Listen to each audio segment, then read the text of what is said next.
Good morning and welcome to 365 Days of Stories with Theo Mayer. I'm continuing today the legend of Prince Ahmed al-Kamil, or he was also known as the Pilgrim of Love. And as you might remember, we left him off in the story with Ibn Banabin, his mentor, the sage that was to impart wisdom of everything that there was besides love. What a thing. I mean, how could you teach about the world without teaching that? It's like the most fundamental thing, love. I think that's what makes everything happen the way it does. Anyway, so here Ibn Banabin has given him the knowledge of how to understand and communicate with birds. And so suddenly the Generalife, which as I mentioned was incredibly beautiful, these beautiful gardens, and there were long pools of water at the end of which were fountains. And I mean, you could get enamored by the natural surroundings, or I guess the cultivated surroundings around the palace that was there forever. So here the Generalife now becomes something much more interesting than it had been before. And, now he's got company and other beings to communicate with all the time. Now, he was spending a lot of his time up in the tower at the Generalife, and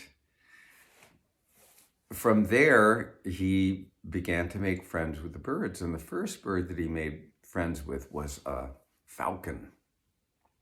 And so the falcon, they start communicating with each other, but it was interesting because Ahmed, as much as he enjoyed the conversation, he found that the falcon was quite a ruffian, and his whole purpose was flying far and near in quest of prey, in quest of food. And so he was always on the lookout for the next meal. And his orientation was toward this kind of overbearing strength and power through physical prowess.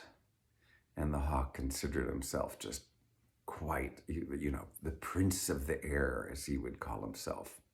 Now, the hawk had his nest in the battlements of the Generalife along the walls in a little niche and corner there. So Ahmed was able to see him and communicate with him on a daily basis. And, it was like one of those acquaintances, but not going to be your best friend.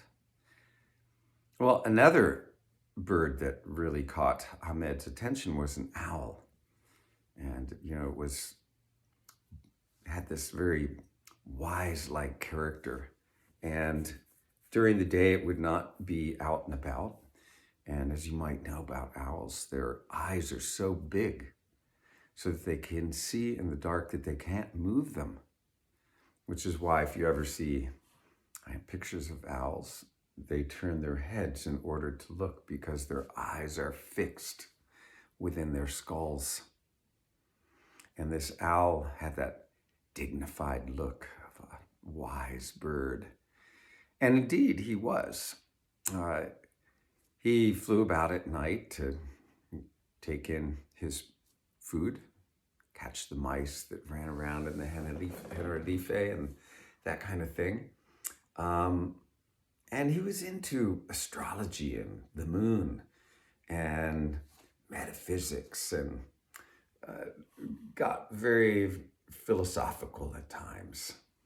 And Ahmed even was to the point where Ahmed found that the commentary that the owl would make were even more, well, uh, more of a nature to put you to sleep. I was going to say boring, but I didn't want to really use that word. But they were hard to get through as the owl would wax on about various subjects that he found very interesting.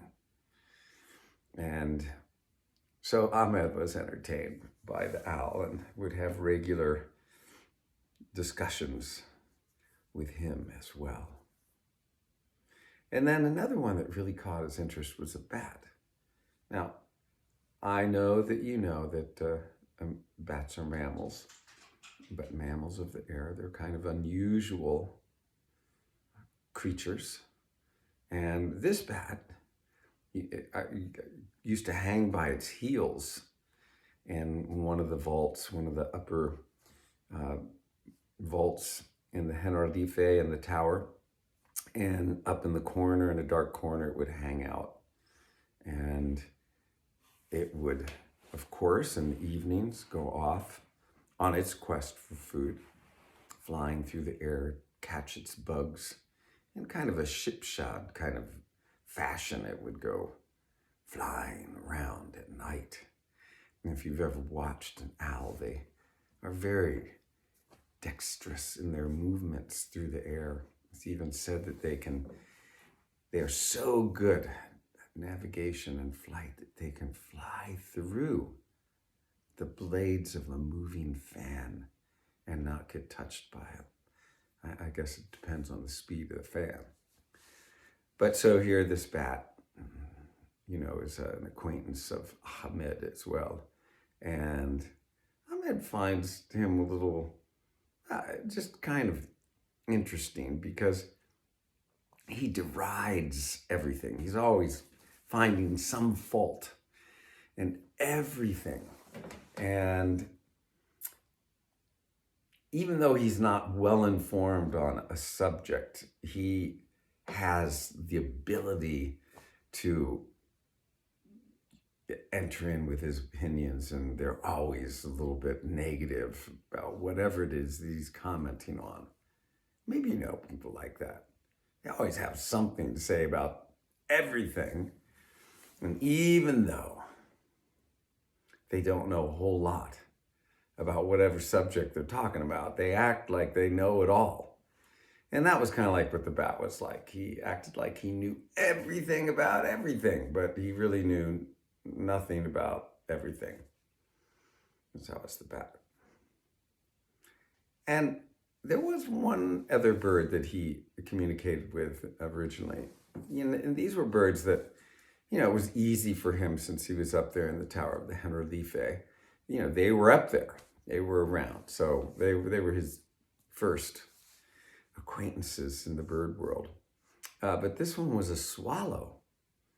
And he flew about, oh my gosh. He was so busy going from one place to the next, to the next, to the next, that he would hardly even sit still for a moment to talk to Ahmed, but he did a little bit. He was busy. He was felt himself very important and quite a public figure there in the Generalife bird world, and always something to do.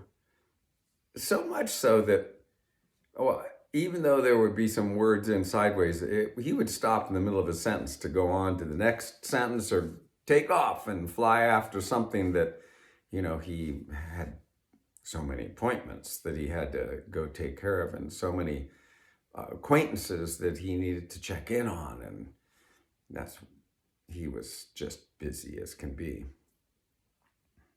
Well, things went on for some time, and Ben had taught Ahmed the language of the birds in the winter time, when days were shorter, nights were longer, and, of course, winter most generally turns into spring. And as the days began to get longer, the world of birds began to burst forth with voices and chords and tones in the spring. They're all about one thing: love. Love was truly in the air of the gardens of Vanderlife. It was as if every bird out there, down below, and the hawk had a very negative way of talking about those birds, but all of them were pairing up with mates and busily building nests and happily singing to each other through the day about love, love, love. And Ahmed found this to be very curious because he had no introduction to it. He didn't really know about love at all. Because remember, Ibn Benabin had been told that he was to keep that subject out of the reach of the prince. And if the prince caught wind of love and started entertaining ideas about love, that was going to be heads off time for Ibn Benabin. Well, as this conversation began to take place, Ahmed checked in with whoever he could, which started off with the hawk. The hawk was like, I don't have any time for that.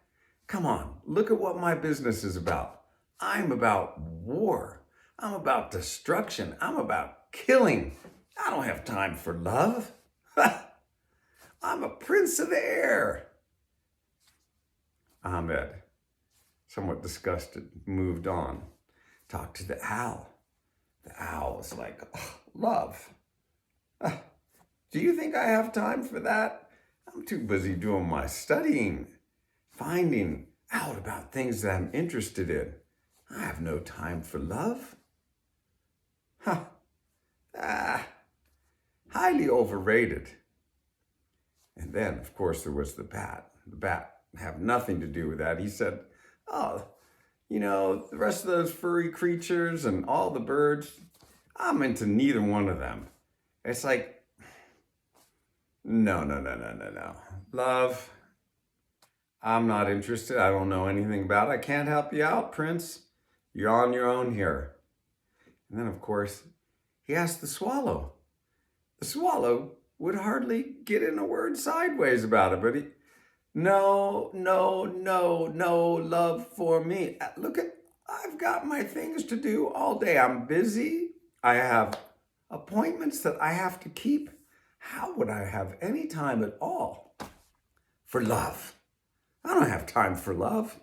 I've got to fly to my next appointment as soon as the one is over. I'm on to the next.